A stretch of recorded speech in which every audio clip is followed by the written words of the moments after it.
வணக்கம் நேர்களே, நிசா கிச்சனோட இன்றைக்கு இணைஞ்சிருக்கிறீங்க.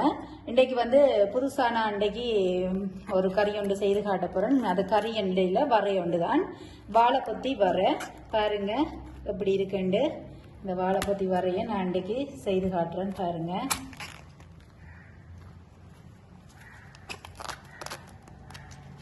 இந்த மேல் தோலை வந்து கொஞ்சம் வெள்ளையாக வரும் வரைக்கும் எடுத்துருவோம். வேண்டா, இது வந்து கொஞ்சம் முத்தின. இது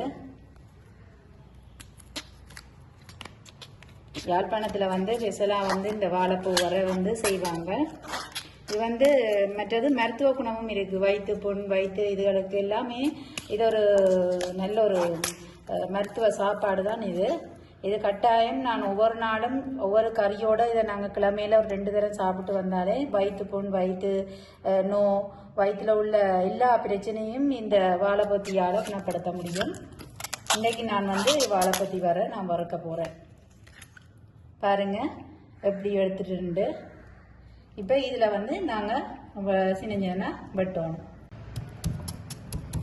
இது வந்து கட்டாயம் நீங்கள் வந்து சாப்பாட்டோட சேர்த்து சாப்பிட்டீங்கன்னு சொன்னால் கிழமையில் 2 தரம் இதை நீங்கள் சாப்பிட்டு வந்தாலே வயிற்றில் உள்ள சகல பிரச்சனையும் இது வந்து நீக்கும்.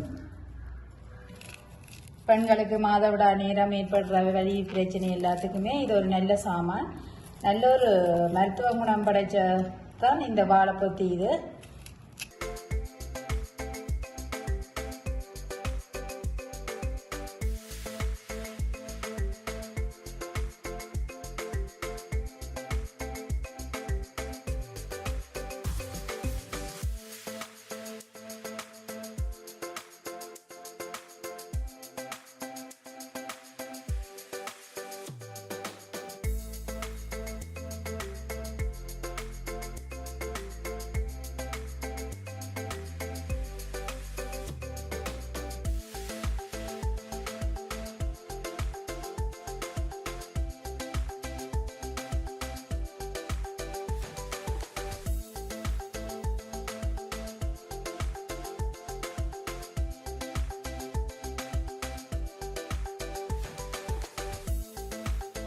இப்போ வந்து பாருங்க வட்டி முடிஞ்சுது.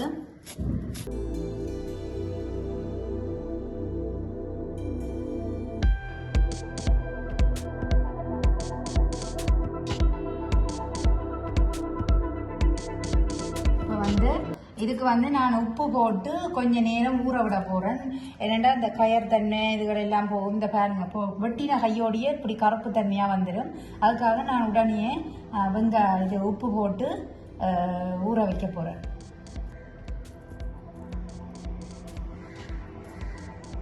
பிறகு வந்து நீங்கள் இதில் உப்பு போட்டு ஊற வச்சபடியாக தண்ணீர் விட்டு தான் நான் வைக்க போகிறேன். பிறகு நீங்கள் வறுக்கும்போது உப்பு பார்த்து தான் போடணும். என்னடா உப்பு போட்டு நான் ஊற வச்சபடியாக அளவாக தான் போடணும்.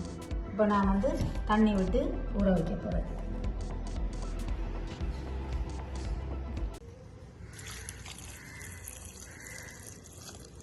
ஓரளவுக்கு அது மிதக்கிற அளவுக்கு இருந்தால் சரி.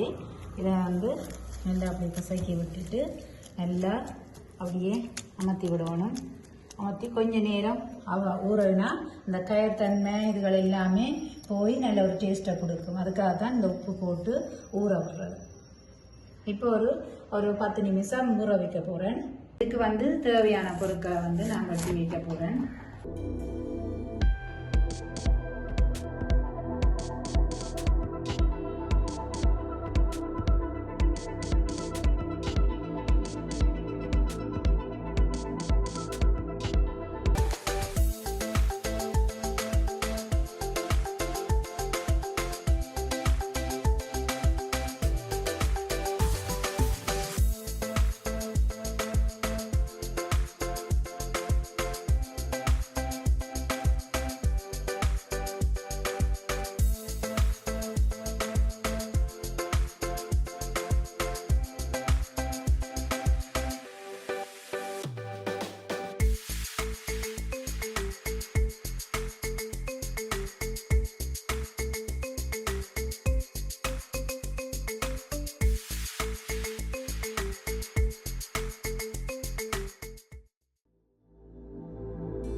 வாழைப்பொத்தி வந்து நல்லா நல்லா ஊறிட்டுது. நான் 10 நிமிஷம் விட்டேன்னா பாருங்க அந்த கயர் தண்ணியெல்லாம் போய் ஊறி வந்துட்டு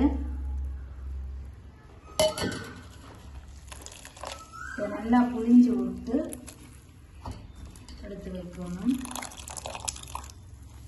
இந்த கைப்புத்தன்மையும் உவர்த்தன்மையும் போகிறதுக்காக தான் இது வந்து நான் நல்லா தண்ணியில் வந்து உப்பு போட்டு ஊற வச்சேன். இதை இன்னொரு தண்ணியில் வந்து நாங்கள் அலசி எடுக்கணும். ஏண்டா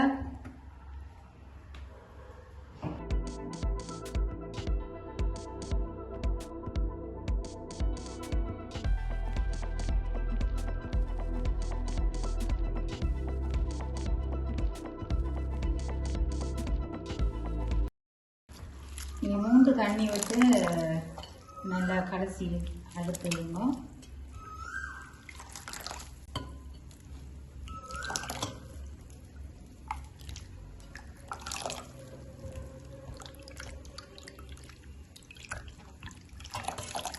ஓகே, எடுத்து வச்சுட்டேன்.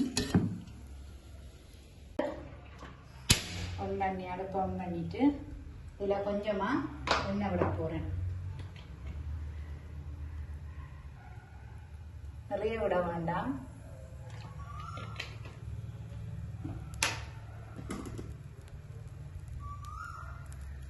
கடுகு பெருஞ்சீரகம் எல்லாம் போடுறேன்.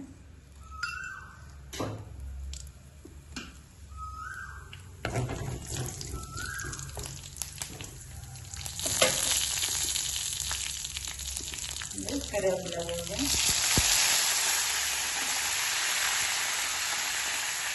வெங்காயம் வெள்ளைப்பூண்டு பச்சை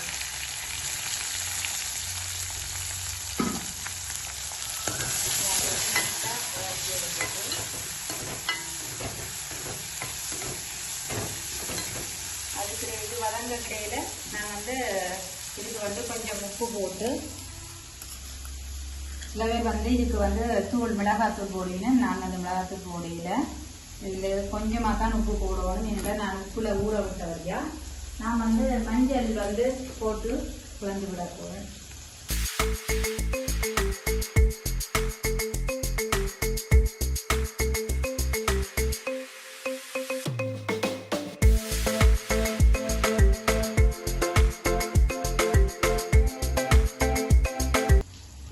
இப்படியே அமர்த்தி விடுவோம். இங்கே வந்து நாங்கள் இங்கே வதங்கி வந்துட்டு நல்லா வதங்கி வந்துட்டு நல்லா வந்து விட்டு இந்த வாழைப்பூவை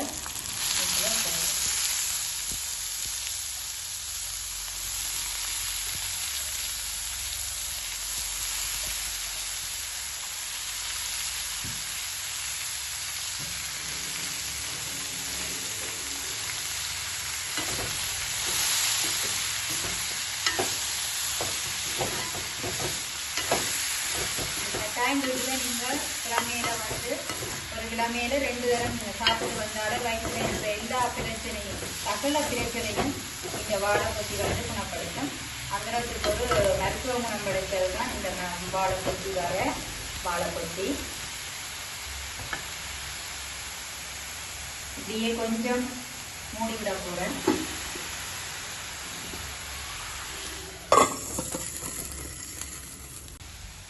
இதை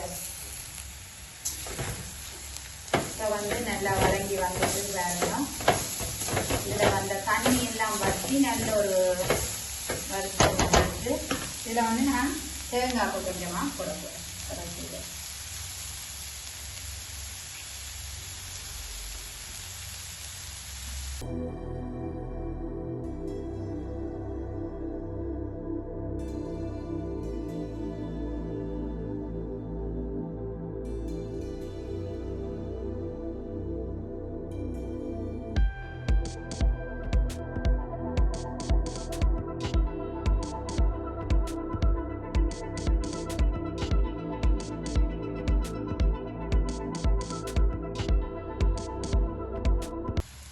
ஸ்டவ்வை வந்து இப்போ ஆஃப் பண்ணி விடுவோம்.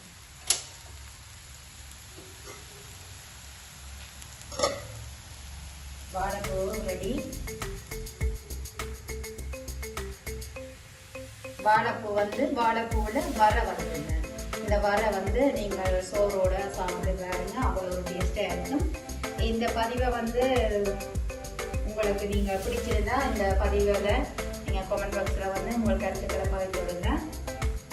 அடுத்த வீடியோவில் உங்களை மீண்டும் சந்திக்கிறேன். அதுவரையிலும் உங்களிடம் விடைபெறுகிறேன். பாய் பாய்.